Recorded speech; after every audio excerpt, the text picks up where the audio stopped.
बिस्मिल्लाहिर्रहमानिर्रहीम। अस्सलामु अलैकुम नाज़रीन, उम्मीद करता हूँ कि आप और आपके अहल खाना अल्लाह पाक के फजल करम से खैर वाफियत से होंगे। नाज़रीन, कुर्लुस उस्मान एपिसोड नंबर 127 पार्ट 1 का आगाज़ कुछ इस तरह से होता है। बुरसा के महल का मंजर दिखाया जाता है, जहाँ पहले से ही काफिर एक दूसरे के साथ गहमा गहमी में होते हैं कि आखिर किस तरीके से कोपरू हिसार किले को फतह कर लिया गया है। अभी ये बातचीत काफिरों के दरमियान जारी होती है कि दरवाज़ा खुलता है और 3 बड़े कमांडर आकर उनसे बातचीत करने लगते हैं और उनको बताते हैं कि देखो किस अंदाज से उस्मान साहब ने ये फतह हासिल की है। क्या कोपरू हिसार इतना लावारिस किला था कि उसको आसानी फतह किया जा सकता था, या फिर बहुत से लोग वहाँ पर नाअहल मौजूद थे। अभी ये बहस मुबाहिसा जारी होता है कि इसी दौरान तैकफूर विलेंस भी वहाँ पर आ जाता है और कहता है कि तुम लोग इस बात से परेशान हो रहे होगे कि पेटोस यानी कि कोपरू हिसार किले का गवर्नर कहाँ पर है। तो मैं तुम्हें बताता चलूँ, तुम लोगों को परेशान होने की जरूरत नहीं, क्योंकि वो गवर्नर उस्मान साहब के पास मौजूद नहीं बल्कि मेरे पास मौजूद है। ये कहकर तैकफूर विलेंस अपने एक साथी को इशारा करता है तो वो बक्सा खोलता है। जैसे ही वो बक्सा खोला जाता है तो उसमें कोपरू हिसार किले के गवर्नर का सर मौजूद होता है। ये देखकर वहाँ पर मौजूद तमाम तर काफिर दंग रह जाते हैं कि उस्मान साहब ने इसकी गर्दन भी काट दी। फिर तैकफूर विलेंस वहाँ पर मौजूद अपने काफिर साथियों को इस बात से आगाह करता है कि देख लो तुर्क कितने जालिम हैं और उन्होंने हमारे साथ क्या किया है, और अपनी आइंदा आने वाली हिकमत अमली के हवाले से भी उनको कुछ बाखबर करता है। दूसरी तरफ जंगल के एक मकाम का मंजर दिखाया जाता है, जहाँ उस्मान साहब अपने दोनों बेटों और अपने साथियों समेत आहिस्ता आहिस्ता आगे बढ़ रहे होते हैं और बातचीत कर रहे होते हैं। उस्मान साहब उनसे कहते हैं, जो कोई भी कौम हमसे लड़ना चाहती है और हमें शिकस्त हाल देखकर खुश होना चाहती है, तो वो ये बात जान ले कि वो कभी भी इस मंसूबे में कामयाब नहीं हो सकती। बिलाखिर उसको घुटनों के बल बैठकर हमसे माफी मांगकर अपनी जान बचानी है। फिर कोपरू हिसार किले के हवाले से बातचीत होने लगती है कि काफिरों ने सोचा भी नहीं होगा कि हम इस अंदाज से कोपरू हिसार किले को फतह कर लेंगे। फिर उस्मान साहब कहते हैं कि कोपरू हिसार किला हमेशा निशानी रहेगा कि किस तरीके से तुर्क और मुसलमान किसी भी किले को फतह कर सकते हैं। फिर उस्मान साहब अपने दोनों बच्चों से पूछते हैं कि मुझे ये बताओ कि अब हमें आगे क्या करना चाहिए, यानी कि कौन सा किला हमारी अगली मंजिल होना चाहिए। बुरहान भी जवाबन कहते हैं कि मेरी और अलाउद्दीन की सलाह थोड़ी सी मुख्तलिफ है, लिहाजा ये तो आप ही बेहतर बता सकते हैं कि हमें किस रुख निकलना चाहिए। अभी ये बातचीत जारी होती है कि इसी दौरान एक तीर आकर जमीन पर जा लगता है। उस्मान साहब और उनके तमाम तर साथी चौकन्ना हो जाते हैं। फिर उस्मान साहब कुछ आगे बढ़कर उस तीर को उठाते हुए कहते हैं कि अगर ये तीर दुश्मन की तरफ से होता तो ये जमीन पर ना जा लगता, ये मेरे सीने में लगता। अभी ये बातचीत जारी होती है कि इसी दौरान वो लोग जिन्होंने ये तीर चलाया हुआ होता है वो उस्मान साहब के सामने आ जाते हैं। उस्मान साहब को सलाम करने के बाद वो उनकी आंखों पर पट्टी बांध देते हैं। उस्मान साहब अपने साथियों से कहते हैं कि जितनी देर में मैं वापस आता हूँ और हान बे और अलाउद्दीन बे इस बात का फैसला करें कि हमारा अगला कदम क्या होना चाहिए। जैसे ही उस्मान साहब वहाँ से चले जाते हैं तो बुरहान अल्फ से पूछा जाता है कि ये कौन लोग हैं जिनके साथ उस्मान साहब इस तरीके से गए हैं। बुरहान अल्फ जवाबन कहते हैं कि मैं उस्मान साहब के बहुत से राजों से वाकिफ हूँ, लेकिन ये ऐसा राज है जिसके बारे में मुझे भी मालूम नहीं। दूसरी तरफ बुरसा महल के सरदारी कमरे का मंजर दिखाया जाता है, जहाँ तैकफूर विलेंस अपने गवर्नर और कमांडरों के साथ मौजूद होता है और तैकफूर विलेंस अपने कमांडरों से पूछता है कि तुम्हारे जिम्मे जो अफवाज लगाई थी उसका क्या हुआ। फिर वो कमांडर एक एक करके जवाब देते हैं कि वो फौज बहुत जल्द हमारे एक मखसूस मकाम पर पहुंच जाएगी। तैकफूर विलेंस कहता है कि बहुत खूब, ये तो बहुत अच्छी खबर है। फिर तैकफूर विलेंस वहाँ पर मौजूद अपने कमांडरों से पूछने की कोशिश करता है कि मुझे ये बताओ, तुम्हारे ख्याल में उस्मान साहब का अगला हदफ क्या होगा, क्योंकि एक बात तो तय है कि उस्मान साहब का जितना भी रास्ता रोकने की कोशिश करो वो रुकने वालों में से नहीं है, क्योंकि अगर ऐसा होना होता तो कारगिल कबीले से इबरत हासिल करके उस्मान साहब रुक जाते, लेकिन ऐसा हरगिज नहीं हुआ। उसके बावजूद कोपरू हिसार किले को उस्मान साहब ने बासानी फतह कर दिया। लिहाजा बताओ कि तुम्हें क्या लगता है कि अगला हदफ उस्मान साहब का कौन सा किला हो सकता है। फिर वहाँ पर मौजूद दोनों कमांडर 2 किलों के नाम लेते हैं। एक मारमरा, क्योंकि मारमरा किला बुरसा के साथ इत्तेहादी तौर पर बहुत जबरदस्त ताल्लुक रखता है और इसको काट दिया जाए तो बुरसा को बहुत नुकसान होगा। और दूसरा नीसिया, क्योंकि नीसिया भी एक ऐसा किला है जिसके जरिए बुरसा की तिजारत बहुत आसान हो जाती है। लिहाजा दोनों कमांडरों की ये बात सुनकर तैकफूर वैलेंस बहुत खुश होता है और कहता है कि तुम ही असल सिपाही हो, यानी कि ईसाइयत के सिपाही। और उसके बाद तैकफूर वैलेंस वहाँ पर मौजूद तमाम तर लोगों से कहता है कि हम बहुत जल्द तमाम तर तुर्कों को जहन्नुम वासिल कर देंगे। लिहाजा इस बारे में मंसूबा बंदी अपनी जगह, लेकिन इस वक्त ईसाइयत के नाम पर कसम खाना बहुत जरूरी है। फिर तैकफूर वैलेंस अपनी तलवार आगे करता है तो तमाम तर गवर्नर और कमांडर उसकी तलवार पर तलवारें रख देते हैं। और फिर तैकफूर वैलेंस वहाँ ऊंचा ऊंचा कहने लगता है कि हम अपनी जमीनों पर मौजूद किसी भी मुसलमान को और तुर्क को जिंदा नहीं रहने देंगे। हम उन पर ये जमीनें तंग कर देंगे और उनका आखिरी ठिकाना सिर्फ और सिर्फ जहन्नुम होगा, जो कि तैकफूर वैलेंस की सिर्फ ख्वाब ख्याली होती है। दूसरी तरफ उस्मान साहब सफेद दाढ़ी वाले लोगों से मिलते हैं, उनको सलाम पेश करते हैं। जवाबन वो लोग वालेकुम अस्सलाम कहते हैं और उसके बाद उस्मान साहब को मुबारकबाद देते हैं कि उन्होंने किस तरीके से कोपरू हिसार किले को फतह किया। उस्मान साहब जवाबन कहते हैं कि ये फतह आप लोगों के बगैर बिल्कुल भी मुमकिन नहीं थी, क्योंकि आप लोगों ने वो जो रास्ते बताए वो बिल्कुल वैसे ही थे जिससे हमें आसानी हासिल हुई और हम कोपरू हिसार किले में दाखिल हो सके। फिर बाकायदा बातचीत का आगाज होता है और उस्मान साहब को एक सफेद दाढ़ी वाला बुजुर्ग ये बताता है कि तैकफूर वैलेंस का अगला मंसूबा ये है कि उसके पास दो खूंखार और बिल्कुल इस किस्म के कमांडर मौजूद हैं जो कभी भी किसी पर तरस नहीं खाते, और उसके मातहत जितनी भी फौज मौजूद है वो उसको एक जगह पर इकट्ठा कर रहा है ताकि आप लोगों के खिलाफ इस्तेमाल किया जा सके।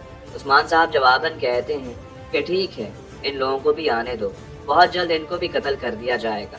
फिर उस्मान साहब मुतालबा करते हैं कि इस हवाले से मुझे मजीद राज बताइए। फिर उनको बताया जाता है कि फिलहाल यही मौजूद है और अब राज या सियासत का वक्त नहीं बचा, अब वक्त है तो जंग का। अब गोग बुरू जंग करेंगे, यानी कि भेड़ियों को सिर्फ और सिर्फ जंग करना होगी, सियासत से दूर रहना होगा। उस्मान साहब जवाबन कहते हैं कि आपके कहने का मतलब ये है कि अब जो वक्त आने वाला है वो जंगों से भरपूर है। सफेद दाढ़ी वाले बुजुर्ग कहते हैं कि जी हाँ, ऐसा ही है। फिर उस्मान साहब कहते हैं कि परेशानी की कोई भी बात नहीं, जो भी हाथ हमारी तरफ बढ़ रहा होगा बहुत जल्द उसको काट दिया जाएगा और मेरे मंसूबे के तहत मेरा अगला हदफ कोयून हिसार किला है। ये सुनकर वहाँ पर मौजूद तमाम तर बुजुर्ग मुतमईन हो जाते हैं कि उस्मान साहब रुकने वालों में से हैं ही नहीं, वो एक के बाद एक किले को फतह करते चले जाएंगे। दूसरी तरफ यानी शहर के एक कमरे का मंजर दिखाया जाता है जहाँ पर अलचीचक खातून बेहोशी के आलम में होती हैं। वो जैसे ही होश में आती हैं तो उनको बताया जाता है कि आपके लिए एक बहुत बड़ी खुशखबरी है, अल्लाह पाक आपको औलाद से नवाजने लगा है। अलचीचक ये सुनकर बहुत खुश हो जाती है। अभी ये मामलात जारी होते हैं कि इसी दौरान मरहन खातून भी वहाँ पर आ जाती हैं और पूछने लगती हैं कि आखिर ऐसी क्या बात है कि यहाँ पर मौजूद तमाम तर लोग बहुत खुश हैं। फिर मलहन खातून को बताया जाता है कि अलचीचक खातून वालिदा बनने वाली है। ये सुनकर मलहन खातून बहुत खुश हो जाती हैं। अलचीचक खातून कहती हैं कि एक तैमूर को जब ये मालूम होगा तो वो बहुत खुश होगा, लिहाजा मुझे अभी इसी वक्त अपने कबीले जाकर एक तैमूर को ये खबर सुनानी है। मलहन खातून उनको रोकते हुए कहती है कि एहतियात करना ज्यादा जरूरी है, क्योंकि इर्द गिर्द जो हालात मौजूद हैं आपका जाना मुनासिब नहीं रहेगा। अलचीचक जो कि जिद कर रही होती है, फिर मलहन खातून भी मान जाती हैं कि ठीक है, अगर आप कहती हैं तो आपके साथ किसी को भेज दिया जाएगा ताकि आप बाहिफाजत अपने कबीले जा सकें। दूसरी तरफ जंगल के उसी मकाम का मंजर दिखाया जाता है जहाँ उस्मान साहब के साथ ही उस्मान साहब का इंतजार कर रहे होते हैं और इसी दौरान उस्मान साहब को उनके साथियों के पास पहुंचा दिया जाता है। उनकी आंखों से पट्टी उतार दी जाती है। फिर उस्मान साहब वहां पर मौजूद अपने साथियों से कहते हैं कि अब वक्त आ चुका है कि हमने मजीद अपने कदम आगे बढ़ाने हैं, लिहाजा मैंने फैसला किया है कि हम कोयून हिसार किले की तरफ आगे बढ़ेंगे और उस पर फतह हासिल करेंगे।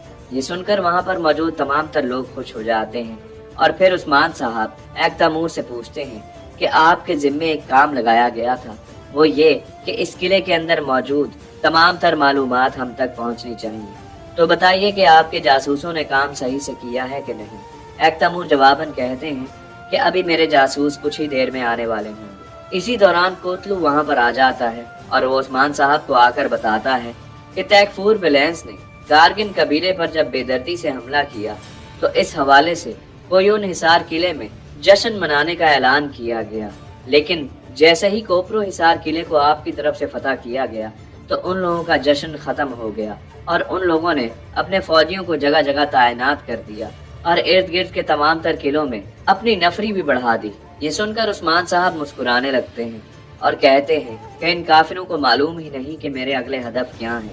بیندر عثمان صاحب سے کہتا ہے کہ آپ کے ہدف کے بارے میں کسی کو بھی معلوم نہیں۔ عثمان صاحب جواباً کہتے ہیں کہ اگر میں آپ لوگوں کو یہ بتا دوں کہ میرے ذہن میں کون کون سے اہداف ہیں تو شاید آپ لوگوں کی نیندیں اڑ جائیں گی، لہٰذا اس لیے آپ لوگوں کو بتانا ضروری نہیں۔ لہٰذا ہمیں ایک ایک کر کے کافروں سے تمام تر قلعے فتح کرنے ہیں، کیونکہ کوئی انحصار قلعہ ہمارے لیے ازری کا راستہ کھولے گا، اور جب ہم ازری قلعے کو فتح کریں گے تو اس کے بعد برسا کا راستہ خود بخود کھل کے ہمارے سامنے آ جائے گا۔ ابھی یہ بات چیت جاری ہوتی ہے کہ اسی دوران بے سنگر بے بھی وہاں پر آ جاتے ہیں اور وہ عثمان صاحب کو بتاتے ہیں کہ میری اطلاعات کے مطابق اسرا شہزادی یعنی شہر پہنچنے والی ہے۔ پھر یعنی شہر کے بازار کا منظر دکھایا جاتا ہے جہاں ایسری خاتون اپنے ایک ساتھی کے ساتھ بازار کا جائزہ لے رہی ہوتی ہے اور سب کو سلام کرتے ہوئے ان کے دکانداروں سے پوچھ رہی ہوتی ہے کہ آپ لوگوں کا کام کیسا چل رہا ہے۔ ان کو بتایا جاتا ہے کہ اللہ کے فضل سے تمام تر کام بہت اچھے چل رہے ہیں اور عثمان صاحب نے ہمارے لیے بہت سی آسانیاں کر رکھی ہیں۔ یہ سنتے ہی ایسری خاتون اس سے پوچھنے لگتی ہیں کہ ایسی کون سی آسانی کر دی۔ پھر وہ بتاتا ہے کہ عثمان صاحب باقاعدہ طور پر ہمارا جائزہ لیتے ہیں، ہمارے حال کو پوچھتے ہیں، ہماری تمام تر مشکلات کو حل کرنے کی کوشش کرتے ہیں، جس کی وجہ سے ہمیں کاروبار کرنے میں بے حد آسانی ہوتی ہے۔ ایسرا خاتون کہتی ہے کہ میں نے تو عثمان صاحب کے بارے میں کچھ اور ہی سن رکھا ہے۔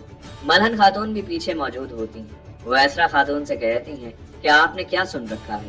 ایسری گل خاتون ملہن خاتون کے پاس آ کر کہتی ہیں کہ مجھے جو عثمان صاحب کی خصوصیت معلوم ہے وہ یہ کہ وہ اپنے ساتھیوں کے لیے اور اپنے لوگوں کے لیے مشکلات کا انبار لگا کر رکھتے ہیں۔ یہ سنتے ہی ملہن خاتون کو غصہ آ جاتا ہے اور وہ ایسری گل خاتون سے کہتی ہیں کہ یقیناً آپ نے یہ تمام تر باتیں عثمان صاحب کے دشمنوں سے سنی ہوں گی، کیونکہ عثمان صاحب کے بارے میں یہ بات صرف ان کا دشمن کر سکتا ہے، اور میں آپ کو بتاتی چلوں کہ آپ اپنی حدوں کو تجاوز کر رہی ہیں۔ ایسری گل خاتون کہتی ہیں کہ اگر آپ کو یہ معلوم ہو جائے کہ میں کون ہوں یا میرا اچھے طریقے سے تعارف ہو جائے تو پھر آپ یہ بات مجھے ہرگز نہیں بولیں گے۔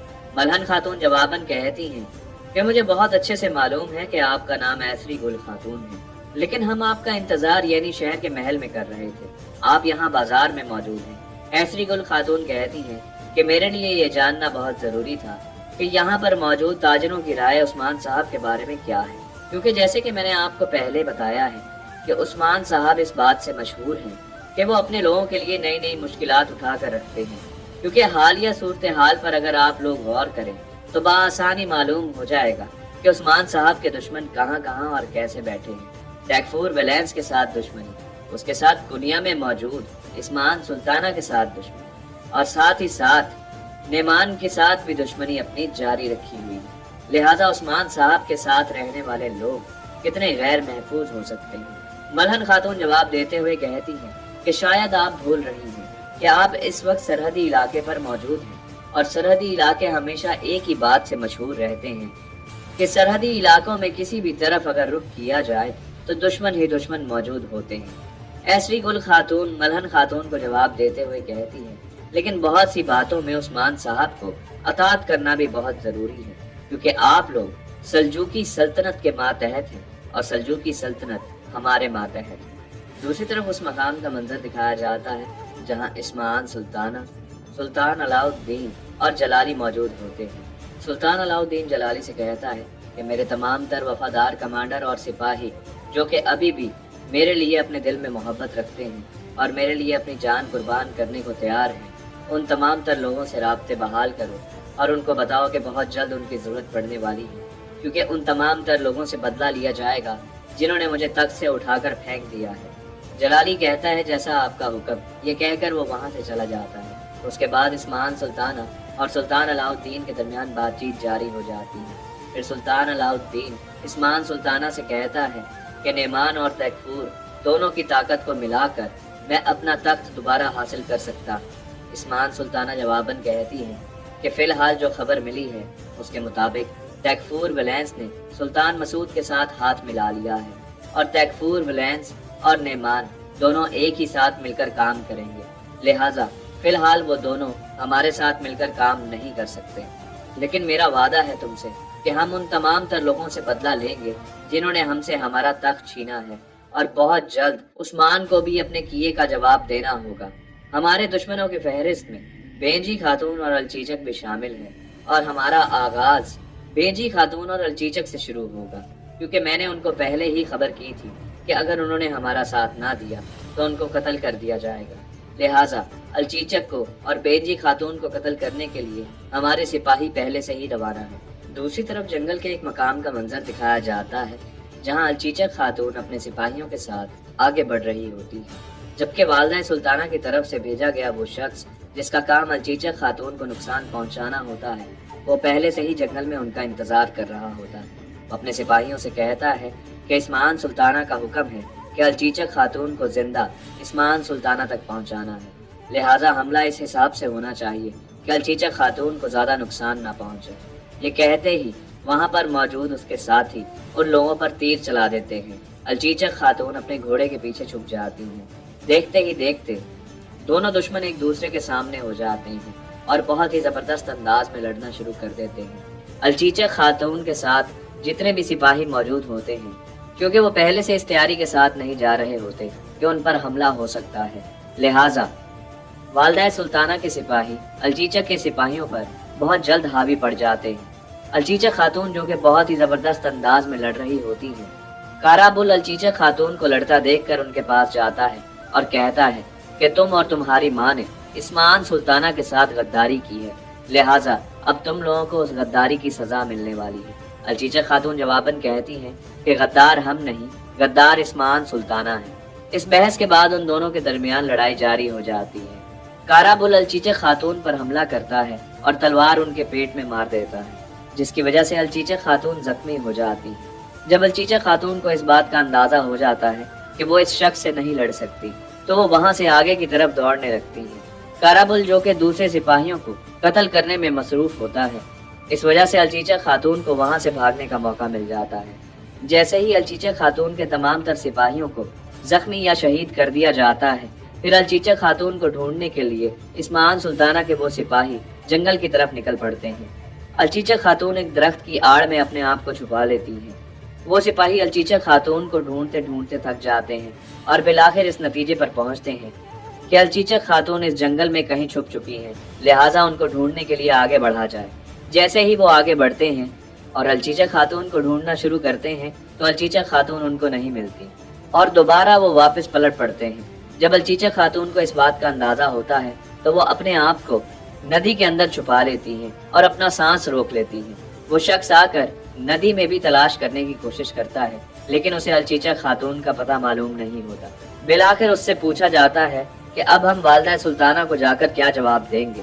وہ شخص جواباً کہتا ہے کہ الچیچک خاتون کو میں نے اس حد تک زخمی کر دیا ہے کہ وہ بچ نہیں سکے گی، لہٰذا والدہ سلطانہ کو یہ بتا دیا جائے گا کہ الچیچک خاتون کو قتل کر دیا گیا ہے۔ یہ کہہ کر وہ وہاں سے چلے جاتے ہیں اور اس کے بعد الچیچک خاتون اس ندی سے باہر نکل کر آگے بڑھنے لگتی ہیں۔ دوسری طرف ایسری گل خاتون اور ملہن خاتون کے درمیان بات چیت جاری ہوتی ہے اور وہ یعنی شہر کے محل کے قریب پہنچ جاتے ہیں۔ بات اس موضوع پر جاری ہوتی ہے کہ ہم دونوں ایسے قبیلوں سے تعلق رکھتی ہیں کہ ہم نے اپنی زندگی خیموں میں گزاری ہے اور اپنے دشمنوں کا ڈٹ کر مقابلہ کیا ہے، اور ایسری گل اس بات پر بھی توجہ دلوا رہی ہوتی ہیں کہ آخر ان کے ہونے سے کتنا فرق پڑتا ہے۔ اب یہ بات چیت جاری ہوتی ہے کہ اسی دوران عثمان صاحب اپنے ساتھیوں سمیت اسی جگہ پر آ جاتے ہیں اور وہ ایسری گل خاتون کو خوش آمدید کہتے ہیں۔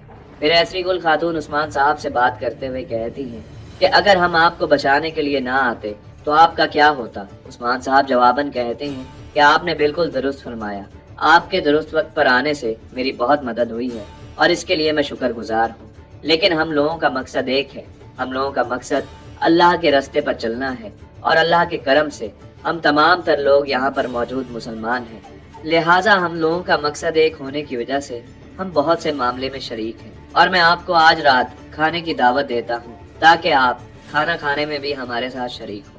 پھر ایسری گل عثمان صاحب کی دعوت کو قبول کر لیتی ہیں۔ دوسری طرف کارگن قبیلے کا منظر دکھایا جاتا ہے جہاں پر بالا خاتون بینجی خاتون کے ساتھ موجود ہوتی ہیں اور وہاں پر ہونے والے نقصان کو کسی بھی طریقے سے پورا کرنے کی کوشش کر رہی ہوتی ہیں۔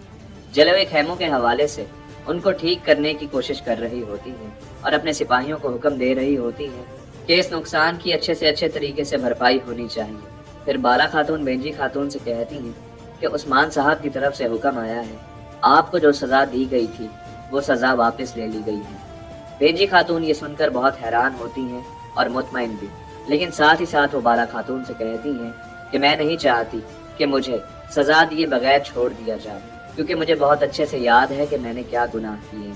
پھر بھی میں آپ لوگوں کا شکریہ ادا کرتی ہوں کہ آپ لوگوں نے فراغ دلی کا مظاہرہ کیا، لیکن جیسے ہی کارگن قبیلے کی صورتحال سے ہم نمٹ لیں گے تو میری سزا کو مکمل ہونا چاہیے۔ اب یہ بات چیت جاری ہوتی ہے کہ قبیلے کے نگاڑے بجنے لگتے ہیں اور ایک شخص گھوڑے پر سوار قبیلے کے اندر داخل ہو جاتا ہے۔ وہ شخص بہت ہی زخمی حالت میں ہوتا ہے، بینجی خاتون اور بالا خاتون کے سامنے آ کر گر جاتا ہے۔ وہاں پر موجود تمام تر لوگ بہت پریشان ہو جاتے ہیں۔ بالا خاتون اس شخص کے لیے مدد طلب کرتی ہیں۔ وہ شخص بینجی خاتون سے کہتا ہے کہ میں الچیچہ خاتون کے حوالے سے آپ کے لیے خبر لے کر آیا ہوں۔ الچیچہ خاتون کے قافلے پر حملہ کیا گیا، میں اسی قافلے میں موجود تھا اور الچیچہ خاتون کو اغوا کر لیا گیا ہے۔ بینجی خاتون جو کہ یہ سنتے ہی بہت پریشان ہو جاتی ہیں، وہ اس شخص سے پوچھتی ہیں یہ کام کس نے کیا ہے؟ وہ جواباً کہتا ہے کہ عثمان سلطانہ نے یہ کیا ہے۔ یہ سنتے ہی بالا خاتون وہاں پر موجود اپنے تمام تر سپاہیوں سے کہتی ہیں کہ الچیچہ خاتون کا پتہ لگوایا جائے، الچیچہ خاتون کو نقصان نہیں پہنچنا چاہیے۔ دوسری طرف کارابل عثمان سلطانہ کے پاس آتا ہے۔ عثمان سلطانہ اس کو دیکھ کر حیران ہوتی ہیں کیونکہ الچیچک کارابل کے ساتھ نہیں ہوتی، اور پھر عثمان سلطانہ پوچھتی ہیں کہ الچیچک کے حوالے سے خبر دو۔ وہ کہتا ہے کہ الچیچک خاتون پر حملہ کیا گیا، جو آپ نے حکم دیا تھا ویسا ہی کیا گیا، لیکن وہ بھاگنے میں کامیاب ہو گئے۔ یہ سنتے ہی عثمان سلطانہ غصے میں آ جاتی ہیں۔ کارابل جواب دیتے ہوئے کہتا ہے کہ میری بات مکمل سن لیجیے۔ الچیچک خاتون بہت ہی بری طرح سے زخمی ہے، آپ دیکھ سکتی ہیں کہ اس خنجر پر الچیچک خاتون کا خون لگا ہوا ہے، اور یہ الچیچک خاتون کا ہی لباس ہے جو کہ میرے پاس موجود ہے۔ عثمان سلطانہ جواباً کہتی ہے کہ تمہارے ذمے ایک ہی کام لگایا تھا، لیکن وہ کام بھی تم اچھے طریقے سے نہیں کر پائے، تم کسی کام کے نہیں ہو۔ پھر کارابل عثمان سلطانہ سے کہتا ہے اب مجھے حکم دیجیے کہ آگے کیا کرنا ہے۔ عثمان سلطانہ جواباً کہتی ہے کہ جیسے ہمارے پاس الچیچک خاتون کے حوالے سے کچھ سامان موجود ہے، ہمارا منصوبہ ویسے کا ویسا ہی ہے، کیونکہ بینجی خاتون کو یہی بتایا جائے گا کہ الچیچک خاتون میرے قبضے میں ہے، اور اگر وہ اس کو زندہ دیکھنا چاہتی ہے تو اسے مجھ سے ملاقات کرنی ہوگی۔ کارابل جواباً کہتا ہے کہ کیا یہ ممکن ہے کہ بینجی خاتون ان تمام تر باتوں کے باوجود آپ سے ملاقات کرے؟ عثمان سلطانہ جواباً کہتی ہے جب اپنی بیٹی کا خون وہ اس خنجر پر دیکھے گی تو لازماً مجھ سے ملنے کی ضرور کوشش کرے گی۔ دوسری طرف یعنی شہر کے باورچی خانے کا منظر دکھایا جاتا ہے، جہاں گوربو زلف الگن خاتون کی والدہ سے بات چیت کر رہا ہوتا ہے، اور الگن خاتون دور سے گوربو زلف اور اپنی والدہ کو دیکھ رہی ہوتی ہے۔ اتنے میں جیر کتائی بھی وہیں پر آ جاتا ہے۔ الگن خاتون کی والدہ جیر کتائی کے پاس آ کر کہتی ہے کہ تم میں اتنی بھی ہمت نہیں کہ تم میرے سامنے یہ بات کر سکو۔ جیر کتائی حیرانی سے گوربو زلف اور الگن خاتون کی والدہ کی طرف دیکھ رہا ہوتا ہے۔ الگن خاتون کو بھی اندازہ نہیں ہوتا کہ آخر ان کی والدہ کیا بات کرنا چاہتی ہیں۔ پھر وہ بتاتی ہیں کہ گوربو زلف نے ان کو تمام تر معلومات دے دی ہیں کہ تمہارے اور بینجی خاتون کے درمیان کیا چل رہا ہے۔ جیر کتائی یہ سنتے ہی حیران ہو جاتا ہے، الگن خاتون بھی ڈر جاتی ہے۔ پھر الگن خاتون کی والدہ کہتی ہے کہ اگر تم یہ سوچ رہے ہو کہ تم جیسے پاگل شخص کے ساتھ میں اپنی بیٹی کی شادی کر دوں گی تو تمہاری سوچ سراسر غلط ہے۔ یہ سنتے ہی جیر کتائی کا چہرہ اتر جاتا ہے۔ الگن خاتون بھی پریشان ہو جاتی ہے، لیکن ساتھ ہی ساتھ وہ کہتی ہے کہ اتنا گھبرانے کی ضرورت نہیں ہے، کیونکہ تم سے بھی زیادہ اگر کوئی شخص پاگل ہے تو وہ گوربو زلف ہے، کیونکہ جس انداز سے اس نے یہ بات بتائی ہے وہ اور کوئی نہیں کر سکتا تھا۔ لہٰذا میں تمہیں ایک بات بتانا چاہتی ہوں، میں نے سنا ہے کہ تم بہت ہی زبردست تلوار باز ہو اور بہت ہی اچھے طریقے سے جنگ لڑتے ہو۔ اس کے ساتھ ساتھ تم میں اور بھی بہت سی خوبیاں ہیں، لہٰذا مجھے کوئی اعتراض نہیں اگر تم میری بیٹی الگن خاتون سے شادی کرنا چاہتے ہو۔ یہ سنتے ہی جیر کتائی کے چہرے پر مسکراہٹ آتی ہے۔ پھر وہ الگن خاتون سے کہتی ہے لیکن میری بیٹی سے شادی کرنے کے لیے کچھ شرائط ہیں۔ جیر کتائی کہتا ہے کہ مجھے تمام تر شرائط منظور ہیں، مجھے کسی بھی شرط سے کوئی مسئلہ نہیں۔ الگن خاتون کی والدہ کہتی ہے پہلے شرائط سن لو۔ سب سے پہلی شرط یہ کہ تم میری بیٹی کو محل میں نہیں رکھو گے، تم اس کے لیے ایک علیحدہ گھر لو گے، یعنی شہر کے اندر۔ یہ سنتے ہی جیر کتائی کا چہرہ اتر جاتا ہے۔ گوربو زلف کہتا ہے کوئی مسئلے کی بات نہیں، یہ تو آسانی سے ہو جائے گا۔ پھر الگن خاتون کی والدہ کہتی ہے میری دوسری شرط یہ ہے کہ الگن خاتون کا جتنا وزن ہے اتنا سونا تم اسے حق مہر کے طور پر دو گے۔ جیر کتائی الگن خاتون کی والدہ کی طرف دیکھ رہا ہوتا ہے۔ गुरबूज अल्प कहता है, ये कोई मसले की बात नहीं, ये भी हो जाएगा।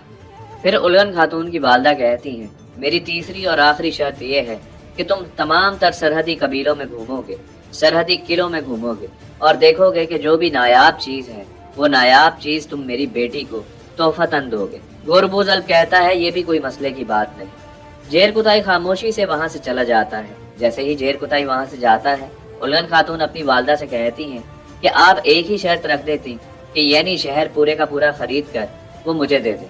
क्या ऐसा मुमकिन है कि जेर कुताई ये तमाम तर चीजें कर पाएगा? आपने इतनी बड़ी शराइत रख दी हैं। उलगन खातून की वालदा कहती हैं कि तुम मेरी वाहिद बेटी हो, लिहाजा मैं जो कुछ भी कर रही हूँ बिल्कुल ठीक कर रही हूँ, तुम्हें इस मामले में नहीं आना चाहिए। फिर रात के खाने का मंजर दिखाया जाता है। एसरी गुल खातून भी दस्तरखान पर मौजूद होती हैं और खास करके खाना उनके लिए रखा गया होता है और उस्मान साहब तैकफूर विलेंस और दीगर दुश्मनों के हवाले से बातचीत कर रहे होते हैं। एसरी गुल खातून कहती है कि नेमान और तैकफूर विलेंस दोनों को कैफरे करदार तक पहुंचाया जाएगा, दोनों को कत्ल कर दिया जाएगा, उनसे बदला जरूर लिया जाएगा और खास करके नेमान से जिसने इतनी बड़ी बगावत करने की कोशिश की है। फिर उस्मान साहब उनको बताते हैं कि मेरे पास एक मंसूबा है जिसके तहत मैं उन दोनों से निमट लूंगा। ऐसी गुल खातून कहती हैं कि आपके जहन में जो चल रहा है वो बताएं। उस्मान साहब मुस्कुराते हुए कहते हैं, जब तमाम तर लोगों को मालूम हो जाएगा तो आपको भी मालूम हो जाएगा। ऐसी गुल खातून अपनी जुबान में अपने साथी के साथ गुस्से में कहती हैं कि हमने उस्मान साहब की जान बचाई, लेकिन उस्मान साहब को अभी भी हम पर यकीन नहीं और वो हमें अपना मंसूबा नहीं बताना चाहते।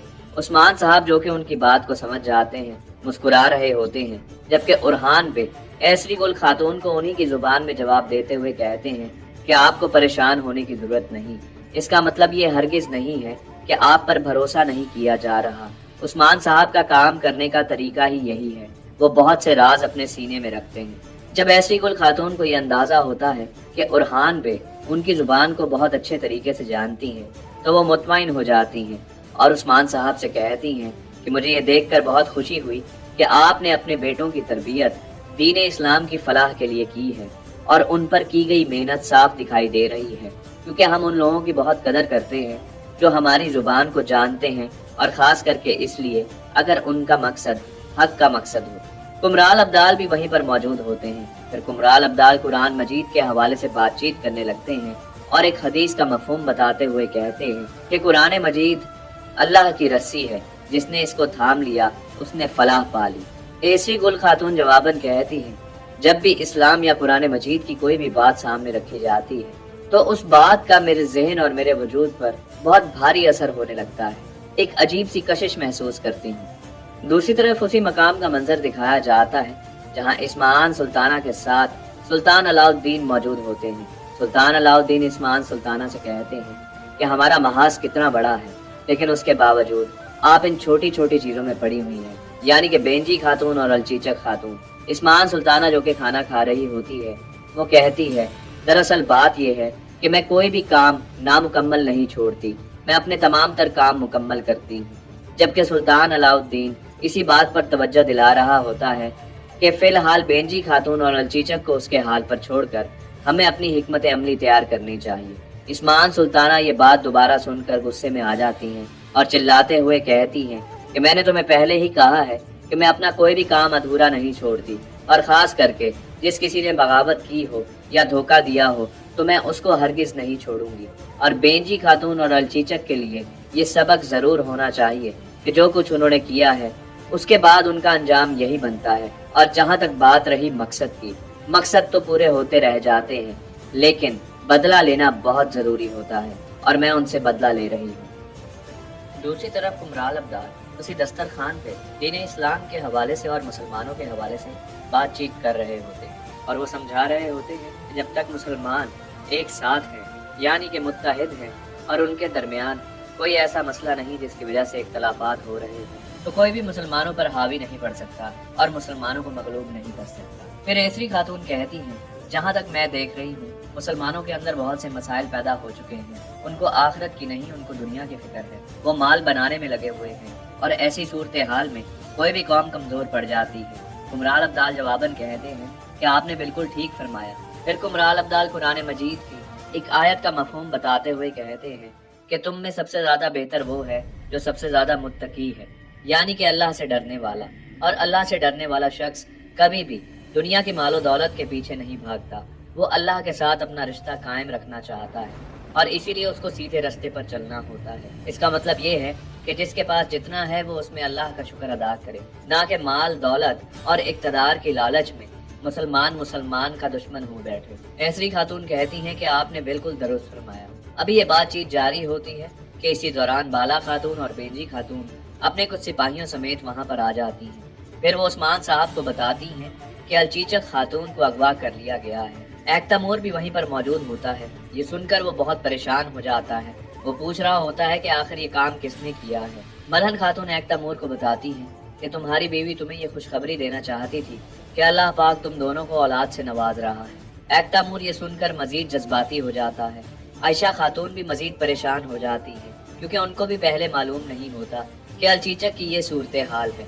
फिर उस्मान साहब कहते हैं कि आखिर अलचीचक को अगवा करने के पीछे इस्मान सुल्ताना का क्या हदफ हो सकता है। फिर बाकायदा पूरी हिकमत अमली तरतीब दी जा रही होती है कि अलचीचक खातून को किस तरीके से तलाश करना है, क्योंकि कोई भी ये बात मानने को तैयार नहीं होता कि अलचीचक खातून का कत्ल कर दिया गया है। दूसरी तरफ जंगल के एक मकाम का मंजर दिखाया जाता है।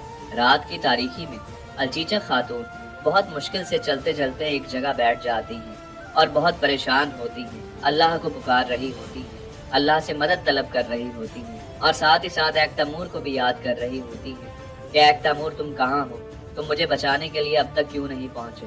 फिर यानी शहर के एक कमरे का मंजर दिखाया जाता है जहाँ बेंजी खातून मौजूद होती हैं और उनके साथ उनका भतीजा भी मौजूद होता है। बेंजी खातून अपने भतीजे से कहती हैं कि मैंने तुम्हें कहा था कि कारगिल कबीले को ऐसे छोड़कर मत आना, तो तुम यहाँ पर क्या कर रहे हो। फिर वो भतीजा जवाबन बताता है कि आपके लिए एक खत आया है और इस खत को मैंने आप तक पहुँचाना था। बेंजी खातून वो खत पढ़ती है तो उस खत में लिखा होता है कि इस्मान सुल्ताना की तरफ से ये खत लिखा गया है और तुम्हारी बेटी इस्मान सुल्ताना के पास है, और अगर तुम ये चाहती हो कि तुम्हारी बच्ची को जिंदा छोड़ दिया जाए तो तुम एक मखसूस मकाम पर मुझसे मिलने के लिए आओगी। ये खत पढ़ते ही बेंजी खातून को बहुत गुस्सा आता है और वो इस्मान सुल्ताना को कोसने लगती है और फिर वो अपने भतीजे से पूछती है कि तुम्हारे पास ये जो थैला मौजूद है इसमें क्या है।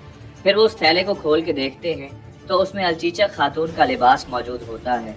उसे देखकर बेंजी खातून से रहा नहीं जाता और वो फर्श पे बैठ जाती हैं। अपनी बेटी का नाम पुकार रही होती हैं कि आखिर वो किस मुश्किल में फंस गई है। फिर बेंजी खातून अपने भतीजे से कहती हैं कि इस खत के बारे में तुमने किसी से कोई जिक्र नहीं करना। वो कहता है कि मैं ऐसा हरगिज नहीं करूंगा क्योंकि इससे आपकी जान खतरे में भी आ सकती है। ये एक जाल हो सकता है जिसमें आपको फंसाया जा रहा है। बेंजी खातून कहती है कि मैंने तुम्हें जो हुक्म दिया है तुम वैसा ही करोगे। दूसरी तरफ उस्मान साहब, एक तैमूर और दीगर काय कबीले की खवातीन सरदारी कमरे में मौजूद इसी बारे में बातचीत कर रहे होते हैं कि आखिर इस्मान सुल्ताना ने अलचीचक को क्यों अगवा किया है, इसके पीछे उसका क्या हदफ हो सकता है। इसी दौरान बेंजी खातून भी वहाँ पर आ जाती है। उस्मान साहब उनको दिलासा देते हुए कहते हैं कि आपको परेशान होने की जरूरत नहीं, इंशाल्लाह अलचीचक खातून को सही सलामत आप तक पहुँचा दिया जाएगा, आपने परेशान नहीं होना। एक तैमूर भी यही बात करता है और फिर बेंजी खातून से कहा जाता है कि आपके पास अगर कोई भी मालूमात हो तो आप हमें जरूर बताएं। बेंजी खातून कहती है कि अगर मुझे कोई भी खबर मिलती है तो मैं उसका जिक्र आपसे जरूर करूंगी।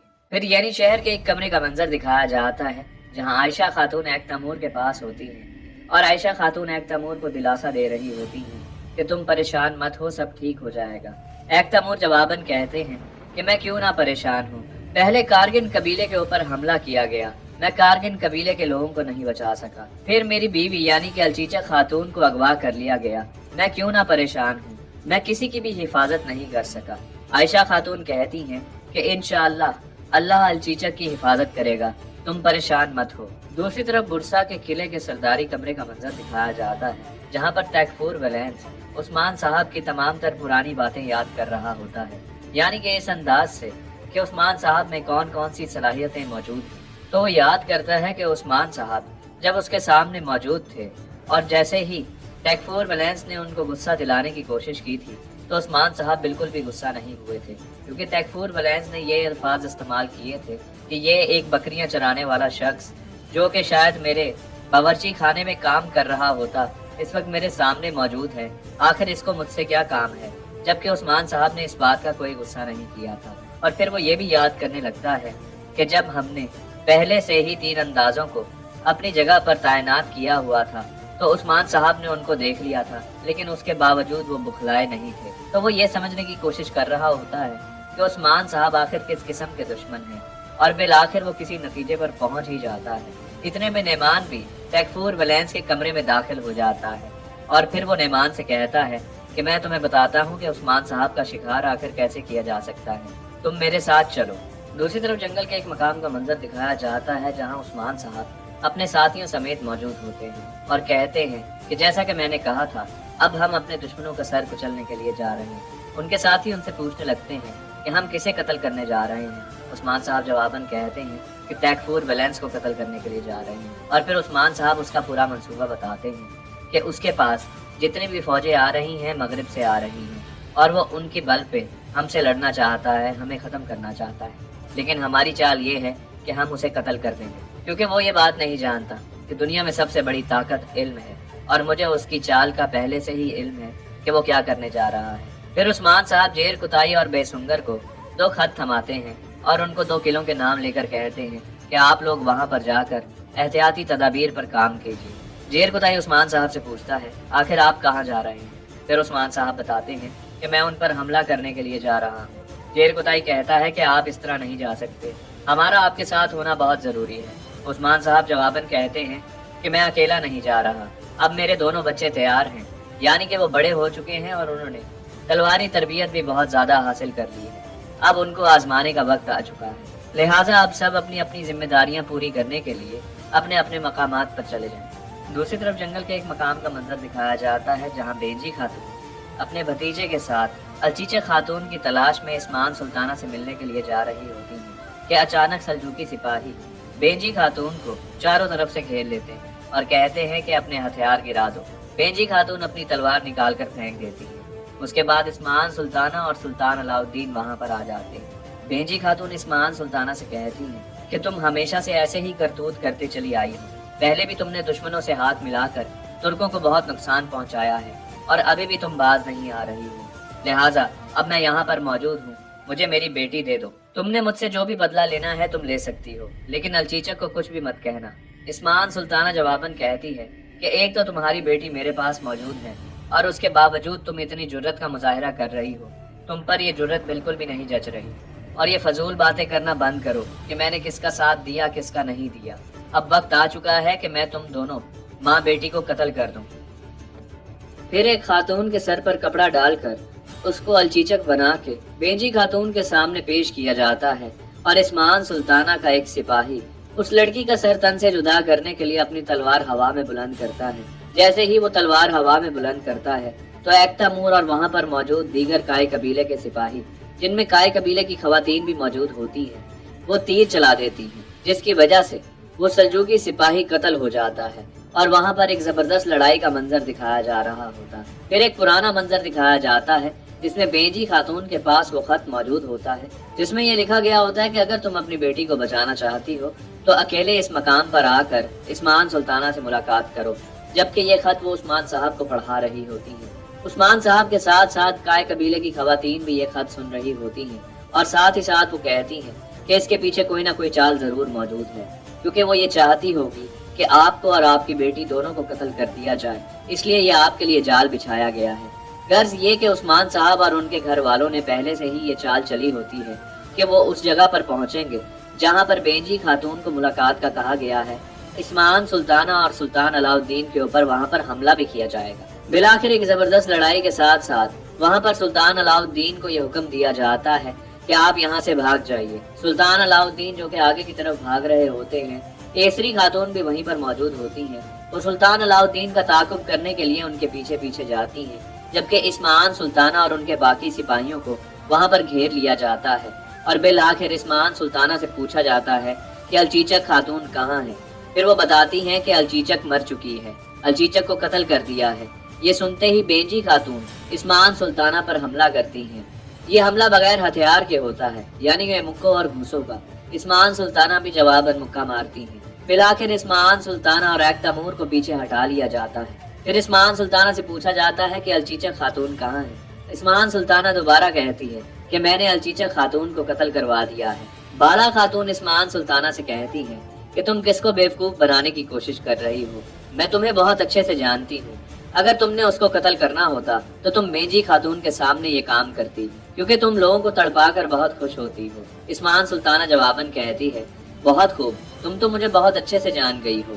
हाँ, मैं ऐसा ही चाहती थी, लेकिन क्या करूं, मैंने जिस सिपाही को भेजा था वो अलचीचा खातून को सही सलामत मेरे पास लाने में नाकामयाब रहा और उसने इस हद तक अलचीचक को जख्मी कर दिया कि अब अलचीचक जिंदा नहीं रह सकती और वो मर चुकी है। ये सुनते ही बेंजी खातून चिल्लाते हुए कहती है कि ऐसा हरगिज नहीं हो सकता।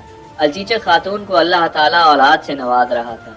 इस्मान सुल्ताना मुस्कुराते हुए कहती है, इसका मतलब ये हुआ कि मैंने तो एक को कत्ल करने की कोशिश की, लेकिन दो कत्ल हुए। एक तैमूर भी वहाँ पर चिल्लाने लगता है। उसको बहुत गुस्सा आ रहा होता है और बाकी लोगों ने उसको संभाला हुआ होता है। बिल आखिर इस्मान सुल्ताना से पूछा जाता है कि आखिर वो कौन सा सिपाही था जो अलचीचा खातून को कत्ल करने की गर्ज से या अगवा करने की गर्ज से आपने भेजा था। वो इशारतन बताती है। एक तैमूर उस सिपाही को एक के बाद एक जोरदार मुक्का मारता है, जिससे वो शख्स बोलने लगता है कि मैं तुम लोगों को बताता हूँ कि हुआ क्या। मैं अपनी तरफ से उसे अगवा करने के लिए गया था, लेकिन मैंने उसे जख्मी कर दिया था और मैं अलचीचक को इस्मान सुल्ताना तक इसलिए नहीं लेकर आ सका क्योंकि अलचीचा खातून वहां से भागने में कामयाब हो गई थी। मैंने उसको बहुत तलाश करने की कोशिश की, लेकिन वो नहीं मिली। एक तैमूर गुस्से में अपनी तलवार निकाल कर उसे कत्ल कर देते हैं। इतने में एसरी खातून भी सुल्तान अलाउद्दीन को वहां पर लेकर आ जाती है। मलहन खातून इस्मान सुल्ताना की गर्दन पर तलवार रखकर उनको अपने साथ चलने का कहती है, जबकि एसरी खातून उनसे मुतालबा करती है कि इसको मेरे हवाले कर दें। मलहन खातून जवाबन कहती हैं कि हरगिज नहीं, जब तक अलचीचा खातून के बारे में पता नहीं चल जाता तब तक ये यानी शहर में कैद खाने के अंदर रहेगी। उसके बाद इसके साथ जो चाहे करो। दूसरी तरफ जंगल के एक मकाम का मंजर दिखाया जाता है जहाँ उस्मान साहब, बुरहान अल और उनके दोनों बेटे मौजूद होते हैं और उस्मान साहब उनकी तरबियत के लिए वहाँ पर उनको बहुत सी बातें समझा रहे होते हैं और फिर उनसे कहते हैं, क्या तुम्हें मालूम है कि ये कितना जरूरी है कि तुम्हारे पास कुछ पोशीदा हथियार होने चाहिए, यानी कि तुमने अपने लिबास में कुछ हथियार छुपाए होने चाहिए ताकि दुश्मन अगर कभी भी तुम पर हावी पड़ जाए तो तुम उनकी मदद से अपने आप को छुड़वा सको। और फिर उस्मान साहब अपने बच्चों से कहते हैं कि चलो अब कोशिश करो कि मेरे लिबास में छुपे हुए तमाम तरह हथियारों को बाहर निकाल सको। और हान बे जगह जगह ढूंढने लगते हैं। बिलाखिर उनको दो जगह से खंजर मिल जाते हैं और फिर वो उस्मान साहब को दिखाते हुए कहते हैं, यही वो खंजर हैं जो आपने छुपाए हुए थे। फिर उस्मान साहब अलाउद्दीन बे से कहते हैं कि अलाउद्दीन अब आप ढूंढिए। फिर अलाउद्दीन भी एक खंजर ढूंढ कर दिखाते हैं। उन 3 खंजर होने के बावजूद उस्मान साहब 3 मजीद खंजर निकाल कर दिखाते हैं।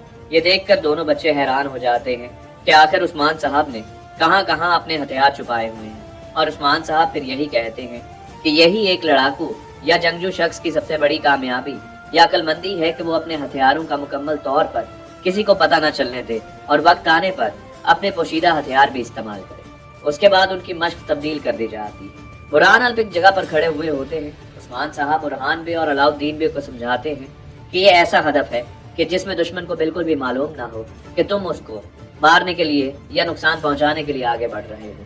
तुम्हारा एक भी गलत कदम तुम्हें कत्ल करवा सकता है। लिहाजा बुरहान बे और अलाउद्दीन बे चुपके से बुरहान अल की तरफ आगे बढ़ रहे होते हैं, लेकिन अलाउद्दीन बे बिलाखिर गलती कर बैठते हैं। उनका पैर एक लकड़ी पर जा पड़ता है, जिसकी वजह से वो लकड़ी टूटती है। उसकी आवाज की वजह से जैसे ही बुरहान अल अलाउद्दीन बे की तरफ मुतवज्जा होते हैं, इतने में दूसरी तरफ से दौड़ते हुए बुरहान बे उनकी गर्दन पर तलवार रख देते हैं। ये देखकर उस्मान साहब और बुरहान अल दोनों ही बहुत खुश होते हैं कि दोनों बच्चों ने बहुत ही जबरदस्त अंदाज से इस वाली मश्क को पूरा किया है। फिर उस्मान साहब अगली मश्क के हवाले से समझाते हैं कि यहाँ पर तीर अंदाजी करना बहुत मुश्किल होगा। हदफ बहुत ही मुश्किल है क्योंकि बहुत ही बारीकी से हदफ का निशाना लेना होगा। बुरहान बे और अलाउद्दीन बे अपनी तरफ से काफी कोशिशें कर चुके होते हैं, लेकिन हदफ पर निशाना नहीं लग रहा होता। फिर उस्मान साहब उनको कुछ तरकीब देते हैं कि आखिर इस मामले में निशाना कैसे लगाया जाता है। जब भी कोई ऐसी सूरत हाल हो, अपने सांस को रोको और अच्छे से अच्छे तरीके से निशाना लेने की कोशिश करो। फिर आखिर बुरहान बे का निशाना लग जाता है। उसके बाद अलाउद्दीन बे की तरफ मुतवज्जह होते हैं, अलाउद्दीन बे को समझाते हैं और अलाउद्दीन बे का भी निशाना लग जाता है। फिर कैस्टल इलाके के एक चर्च का मंजर दिखाया जाता है जहाँ जेर कुताई उस चर्च के अंदर दाखिल हो जाते हैं और रो रहे होते हैं कि मैं बहुत गुनाहगार हूँ, मैं हर जगह जाकर देख चुका हूँ, मेरे गुनाहों की माफी नहीं हो सकती। वहां पर मौजूद पादरी जेर कुताई को इस बात पर आमादा कर रहा होता है कि खुदा तमाम तर गुनाहों को माफ कर देता है, जबकि जेर कुताई इस बात को नहीं मान रहा होता। और फिर जेर कुताई बताता है कि मैं इस वजह से नहीं मान सकता कि मेरे गुनाहों को माफ कर दिया जाएगा, क्योंकि मैंने बहुत से कत्ल किए हैं और आपको मालूम है कि मैंने ईसाई लोगों को कत्ल किया है। वो पादरी कहता है, अगर तुम्हें इस बात की शर्मिंदगी है और तुम इसको गुनाह समझते हो तो तुम तौबा करके देखो, खुदा तुम्हें माफ कर देगा। जेर कुताई कहता है कि आपने सही कहा, लेकिन मैं आपको एक बात बताऊं कि काफिरों और ईसाइयों को कत्ल करते वक्त मुझे बहुत मजा आता है। ये कहकर जैसे ही जेर कुताई उस पर हमला करने लगता है तो वो अपने आप को बचाने में कामयाब हो जाता है और कहता है कि तुम परेशान मत हो, टेकफूर वैलेंस ने हमें पहले ही बताया था कि तुम लोग हम पर हमला करने के लिए आओगे। पादरी का ये कहना होता है कि ढेर सारे बाज़ंतीनी सिपाही उस चर्च के अंदर दाखिल हो जाते हैं। बैसुंगर और दीगर सिपाही भी उनका पीछा करते हुए जेर कुताई को बचाने के लिए आगे बढ़ते हैं। जेर कुताई जो कि एक के बाद एक काफिर को कत्ल कर रहा होता है। जैसे ही जेर कुताई और उस्मान साहब के दीगर सिपाहियों को वहां से भागने का मौका मिलता है तो वो वहां से भाग जाते हैं। गर्ज ये कि टेकफूर वैलेंस जो उस वक्त उस्मान साहब के हवाले से ये सोच रहा था कि उस्मान साहब कितने होशियार इंसान हैं, उसने उस्मान साहब की इन तरकीबों को पहले से ही सोच रखा था और उसके हिसाब से पहले से ही हिकमत अमली तैयार कर रखी थी। दूसरी तरफ जंगल के एक मकाम का मंजर दिखाया जाता है जहाँ पर अलचीचक खातून बेसुध पड़ी हुई होती हैं और बार बार अल्लाह से मदद मांग रही होती हैं और इस बात पर भी पछता रही होती हैं कि वो अपने बच्चे को बचाने में नाकामयाब होती दिखाई दे रही हैं और बार बार एक तमूर का नाम पुकार रही होती हैं। दूसरी तरफ मलहन खातून, बाला खातून, बेजी खातून और दीगर काय कबीले के लोग अलचीचक खातून को ढूंढने के हवाले से इधर उधर तलाश कर रहे होते हैं। फिर एक तमूर कहते हैं कि मुझे इस बात का यकीन है कि अलचीचक जिंदा है, अलचीचक को कुछ नहीं हुआ, हम उसको जरूर तलाश करेंगे। दूसरी तरफ कफेल का मंजर दिखाया जाता है जहाँ बेअंदर, उसका साथी हुसैन और बाकी दीगर सिपाही भी मौजूद होते हैं और वहाँ पर यही मंसूबा बनाया जा रहा होता है कि उस्मान साहब के एक सिपाही को गुलाम के तौर पर पेश किया जाएगा और फिर दूसरा शख्स मेरे पास मौजूद सोने की अशरफियों को चुरा कर भागेगा, लिहाजा मेरा गुलाम तुम्हारा ताकुब करते हुए तुम्हें पकड़ लेगा और जैसे ही तुम मेरे पास वापस लाए जाओगे मैं तुम्हें छोड़ दूंगा और यहाँ से मालूम हो जाएगा कि इस गुलाम को जिसको मैं बेचने के लिए इस शहर में आया हूँ वो गुलाम कितना ताकतवर और कितना वफादार है। और फिर इस वजह से वहाँ पर मौजूद लोग इसी खरीदारी में मसरूफ हो जाएंगे कि हमें ये गुलाम चाहिए, लेकिन हम मौका देखते ही वहाँ पर मौजूद लोगों को कत्ल करना शुरू कर देंगे। बिलाखिर इसी मंसूबे के तहत बाजार के दरमियान में बेअंदर और दीगर सिपाही मौजूद होते हैं और उस्मान साहब के वफादार सिपाही को गुलाम की शक्ल में पेश किया जाता है। दूसरा सिपाही आकर बेअंदर की चोरी करके आगे भाग जाता है और बेअंदर चिल्लाते हुए कहता है, कोई है जो इसको पकड़कर मेरे पास लेकर आए, उसने मेरी अशरफियां चुरा ली हैं। लिहाजा वो गुलाम भागते हुए बेअंदर की चोरी करदा अशरफियों को और उसके साथ उस चोर को लेकर आ जाता है। शहरी ये देखकर बहुत हैरान होते हैं कि वाकई ये गुलाम तो बहुत जबरदस्त है। बिलाखिर अशरफियां बेअंदर को वापस कर दी जाती हैं और बेअंदर अपने मंसूबे के तहत उस चोर को दोबारा छोड़ देता है जो कि उस्मान साहब का ही साथी होता है। लेकिन कोई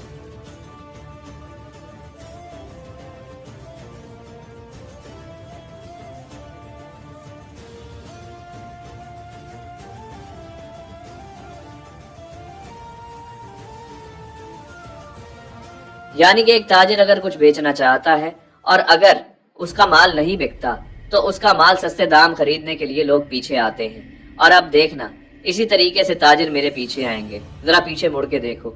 जैसे ही पीछे मुड़ के देखते हैं तो बाज़ंतीनी सिपाही तलवारें लिए वहां पर खड़े हुए होते हैं। यानी कि यहाँ पर भी भांडा पहले से ही फूट गया होता है कि बेअंदर अपने साथियों के साथ आएगा और इस तरह उस्मान साहब के साथियों के ऊपर हमला किया जाएगा। बेअंदर और उनके साथियों पर हमलावर लोग भी यही बात करते हैं कि टेकफूर वैलेंस ने हमें पहले ही बता दिया था कि उस्मान साहब के चंद सिपाही आकर यहाँ पर तमाशा करने की कोशिश करेंगे, लिहाजा उनको जिंदा मत छोड़ना।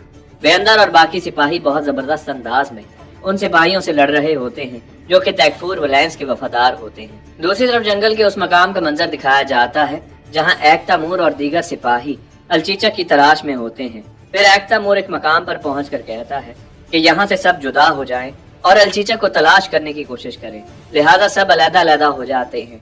एकता मूर जोर जोर से अलचीचक का नाम चिल्ला रहा होता है। बिलाखिर वो उस मकाम पर पहुंच जाता है जहां अलचीचक पहले से बैठी हुई होती है। अलचीचक को देखकर एकता मूर बहुत परेशानी के आलम में उसके पास जाता है और इस बात पर खुश होता है कि अलचीचक जिंदा है।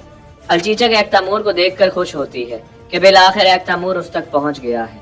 फिर एक तैमूर चिल्लाने लगता है।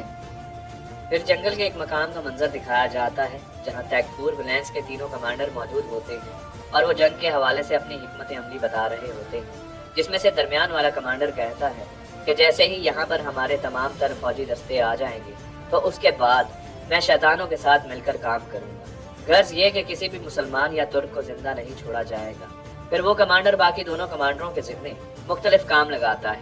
वो कहता है कि यानी शहर और एना गोल किला मैं हासिल करूँ और बाकी कुछ किले वो दूसरे कमांडर के जिम्मे लगाता है। दूसरी तरफ उरहान बे और अलाउद्दीन बे जंगल के अंदर मौजूद होते हैं और खामोशी से आगे बढ़ते बढ़ते वो काफिरों को कत्ल कर रहे होते हैं। उस्मान साहब और बुरहान अल्प भी उनके साथ होते हैं और बुरहान अल्प उस्मान साहब से कहते हैं कि माशाल्लाह हमारे बच्चे बहुत जल्द सीख गए हैं कि आखिर किस तरीके से हमला करना है। उस्मान साहब जवाबन कहते हैं बेशक। आगे बढ़ते बढ़ते वो उस मकाम तक पहुंच जाते हैं कि तीनों कमांडर्स उनके सामने मौजूद होते हैं। फिर उस्मान साहब बुरहान अल्प के जिम्मे लगाते हैं कि बाइने कमांडर को तुम कत्ल करोगे, दाइने कमांडर को उरहान बे और अलाउद्दीन बे कत्ल करेंगे और दरमियान वाले कमांडर को मैं कत्ल करूंगा। अभी वो तीर निकाल कर हमला करने ही वाले होते हैं कि तैकफूर वैलेंस अपना पूरा काफिला लिए पीछे से उस्मान साहब को आवाज लगाता है कि उस्मान तुम यहीं पर मौजूद हो और मुझे पता है मैंने तुम्हारी चाल तुम पर उलट दी है। अब तुम्हें इस बात का अंदाजा होना चाहिए कि ये दिन तुम्हारी जिंदगी का आखिरी दिन होगा। उस्मान साहब भी ये सोचकर हैरान हो रहे होते हैं कि आखिर इसको कैसे मालूम हुआ कि हम यहाँ पर क्या करने वाले। तैकफूर वैलेंस कहता है तुम यही सोच रहे हो कि आखिर मुझे कैसे मालूम हुआ, तो मैं तुम्हें बताता चलूं। मैंने बहुत आराम से ये सोचा कि आखिर मैं अगर तुम्हारी जगह होता तो क्या करता, लिहाजा तुम्हारी पूरी चाल को समझना कुछ ज्यादा मुश्किल नहीं था और जैसे मुझे समझ आई वैसे ही मैं यहाँ पर आ गया।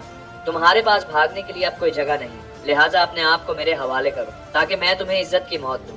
जैसे ही तैकफूर वैलेंस अपनी बात मुकम्मल करता है, उस्मान साहब बुरहान अल्प, अलाउद्दीन बे और उरहान बे तीरों की बारिश कर देते हैं। दोनों अतराफ से तीरों का हमला हो रहा होता है। तैकफूर वैलेंस जिसके पास बहुत ज्यादा सिपाही होते हैं, लिहाजा उसका हमला ज्यादा जोरदार होता है।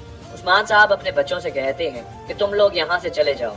उरहान बे और अलाउद्दीन बे कहते हैं हम आपको अकेला छोड़कर नहीं जाएंगे। उस्मान साहब के इसरार करने पर अलाउद्दीन बे और उरहान बे वहाँ से भागने की कोशिश कर रहे होते हैं। तैकफूर वैलेंस अपना एक दस्ता उनके पीछे लगा देता है कि उनको पकड़ कर लेकर आओ, जबकि उस्मान साहब, बुरहान अल्प और दीगर सिपाहियों के दरमियान तीरों की बारिश जारी होती है। फिर उस्मान साहब बुरहान अल्प से कहते हैं कि तुम मेरी फिक्र छोड़ो, उरहान बे और अलाउद्दीन बे की फिक्र करो, उनके पीछे जाओ। बुरहान अल्प इनकार करते हुए कहते हैं कि नहीं, मैं आपके साथ हूँ और मैं यहाँ पर रुकूंगा जबकि आप अलाउद्दीन बे और उरहान बे को बचाते हुए आगे बढ़िए। उस्मान साहब जैसे ही आगे बढ़ने की कोशिश करते हैं तो उनकी टांगों पर तीर लग जाता है, जिसकी वजह से वो लड़खड़ा कर एक दरख्त के पीछे जा खड़े होते हैं। बुरहान अल्प की अब जिम्मेदारी हो जाती है कि वो उस्मान साहब के दिफा में लगे रहें। तैकफूर वैलेंस भी वहीं पर मौजूद होता है और वो कहता है कि ना तो तुम बच पाओगे और ना ही तुम्हारी औलाद, लिहाजा ये कोशिश मत करो कि तुम यहाँ से निकल सकोगे, क्योंकि मैं तुम्हें एक बात बताना चाहता हूँ। मैंने पूरे जंगल में तुम्हारे लिए जाल बिछा रखे हैं। मैं मुकम्मल तैयारी के साथ आया हूँ, तुम हरगिज नहीं भाग सकते। उस्मान साहब जवाब देते हुए कहते हैं कि मैं हरगिज परेशान नहीं, क्योंकि इस मुश्किल वक्त से भी मैं बाहर निकल आऊंगा और तुम मेरे बच्चों का कुछ नहीं बिगाड़ सकोगे। दूसरी तरफ यानी शहर की हवेली का मंजर दिखाया जाता है जहाँ पर ऐसरी खातून वहाँ पर मौजूद एक सिपाही से कहती हैं कि मुझे इस्मान सुल्ताना और सुल्तान अलाउद्दीन से बात करनी है, लिहाजा मैंने जिंदान में जाना है, मुझे लेकर जाओ। वो सिपाही जवाबन कहता है कि किसी को भी इजाजत नहीं कि उनसे मिल सके। ऐसरी खातून उस पर रोब झाड़ने लगती है और कहती है क्या तुम्हें मालूम है कि तुम किसे रोक रहे हो? तुम्हें बाद में अफसोस होगा कि तुमने ये गलती क्यों की। मलहन खातून दूर से ये तमाम तर बातें सुन रही होती है। वो ऐसरी खातून को देखकर कहती है कि मैंने इसे हुक्म दिया है कि कोई भी शख्स इस्मान सुल्ताना या सुल्तान अलाउद्दीन से नहीं मिल सकता। ऐसरी खातून और मलहन खातून के दरमियान बहस जारी हो जाती है, जिसमें ऐसरी खातून ये कह रही होती है कि तुम शायद भूल गई हो कि मेरा क्या ओहदा है। इस्मान सुल्ताना और सुल्तान अलाउद्दीन से बातचीत करना मेरा हक है। मलहन खातून कहती है कि मैं बखूब जानती हूँ कि आपका क्या हक है, लेकिन मैं आप लोगों को अकेले बात नहीं करने दूंगी। लिहाजा सिपाही को ये हुक्म दिया जाता है कि वो इस्मान सुल्ताना और उनके बेटे सुल्तान अलाउद्दीन को लेकर हवेली के अहाते में लेकर आ जाएं। ऐसरी खातून कहती है इसका क्या मतलब? तुम लोगों को हम पर भरोसा नहीं है? क्या तुम्हें ये लगता है कि मैं इस्मान सुल्ताना के साथ कोई चाल चलूंगी? मलहन खातून कहती है कि नहीं। बात ये नहीं है। और जहाँ तक भरोसे का मामला रहा, हम सरहदी जगहों पर रहने वाले लोग हैं और ये बात तयशुदा है कि हमारी तरबियत में ये बात पहले ही सिखा दी जाती है कि किसी पर भी भरोसा नहीं किया जा सकता। लेकिन आपको मैं ये खुशखबरी देना चाहती हूँ कि जैसे ही अलचीचा खातून के हवाले से कोई खबर हमें मिलेगी, आप इस्मान सुल्ताना और सुल्तान अलाउद्दीन के साथ जो चाहें कर सकते हैं। अभी ये बातचीत जारी होती है कि इसी दौरान बाला खातून, आयशा खातून और दीगर लोग अलचीचा खातून को लेकर यानी शहर की हवेली के करीब आ जाते हैं। ये देखते ही मलहन खातून दौड़ते हुए उनके पास जाती है। अलचीचा खातून की हालत बहुत गैर होती है, लिहाजा वहाँ दाखिल होते साथ ही बाला खातून कहती है कि इनको जल्द अज जल्द तबीब खाने में लेकर जाया जाए। दूसरी तरफ जिंदान का मंजर दिखाया जाता है, जहाँ पर इस्मान सुल्ताना और सुल्तान अलाउद्दीन को लेने के लिए एक सिपाही वहाँ पर भेजा गया होता है। इस्मान सुल्ताना और सुल्तान अलाउद्दीन के हाथों में रस्सियां बांधने के बाद उनको बाहर लेकर आया जा रहा होता है। इस्मान सुल्ताना उस सिपाही से पूछती है कि तुम लोग हमें कहाँ लेकर जा रहे हो। वो कहते हैं तुम्हें बहुत जल्द मालूम हो जाएगा। फिर हवेली के बाहर का मंजर दिखाया जाता है, जिसमें अलचीचा खातून को तबीब वाले कमरे में लेकर जाया जाता है। उनके जाते ही इस्मान सुल्ताना और सुल्तान अलाउद्दीन वहाँ पर आ जाते हैं। बेंजी खातून जो कि अभी हवेली के शहर में मौजूद होती है, इस्मान सुल्ताना बेंजी खातून को देखते साथ कहती है, क्या हुआ, अब तक अलचीचक मरी नहीं क्या? बेंजी खातून ये सुनते ही गुस्से में आ जाती है। इस्मान सुल्ताना कहती है, अगर नहीं मरी तो फिक्र की बात नहीं है, बहुत जल्द मर जाएगी क्योंकि वो बहुत जख्मी है। बेंजी खातून से ये बातें बर्दाश्त नहीं होती, वो भाग कर जाकर उनका गला पकड़ लेती है। इस्मान सुल्ताना का गला दबाते दबाते कहती है कि मैं तुम्हें अभी इसी वक्त जहन्नुम वासिल कर दूंगी।